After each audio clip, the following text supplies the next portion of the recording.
Bonjour et bienvenue dans cette vidéo d'histoire. On va voir Christophe Colomb. Alors Christophe Colomb est né en 1451 en Italie, à Gênes.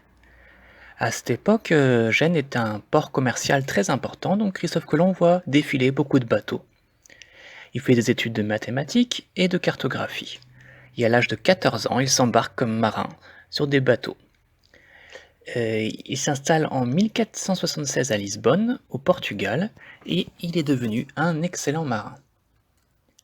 Christophe Colomb sait que la Terre est ronde, et il aimerait trouver une route pour aller aux Indes en traversant l'océan Atlantique.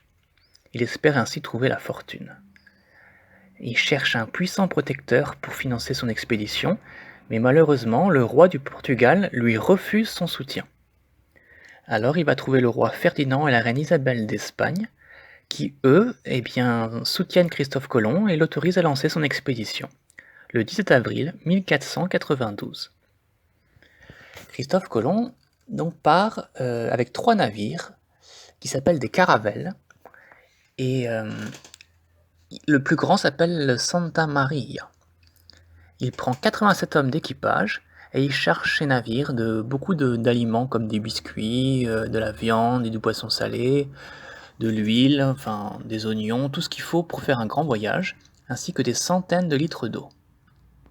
Les caravelles, en fait, sont des grands bateaux qui permettent de naviguer en faible profondeur, donc c'est des navires de découverte qui permettent de faire des grands voyages. Il prend aussi des instruments pour naviguer comme la boussole, qu'on appelle aussi la rose des vents, qui indique le nord, et le cadran, qui permet de mesurer la hauteur de l'étoile polaire au-dessus de l'horizon, ce qui permet de connaître l'endroit où on est, la latitude.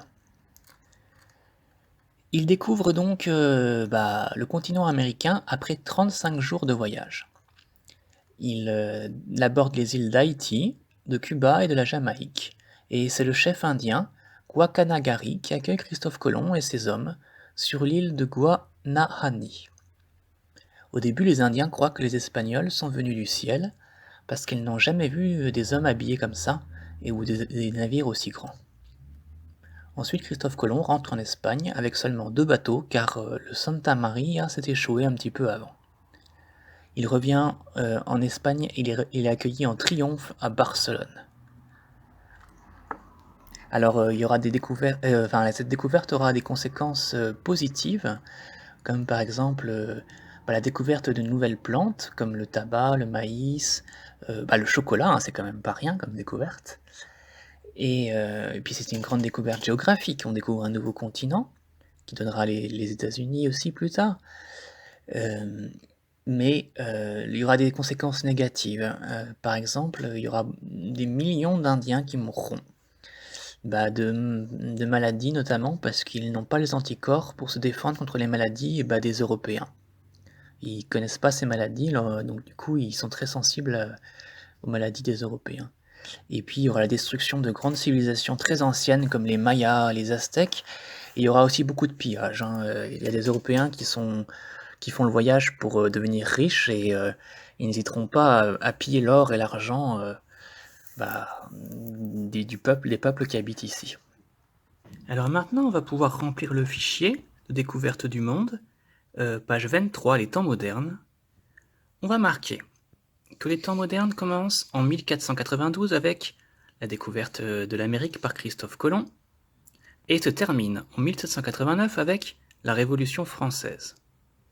On va marquer tout proche de 1500, 1492, jusque proche de 1800, 1789, pour marquer la période des temps modernes. On va marquer aussi un événement important, et la suite, on la verra une prochaine fois, un roi de France célèbre, on verra Louis XIV. Donc tu peux mettre sur pause pour écrire tout ça, fais attention à ton orthographe, et moi je te dis à très bientôt.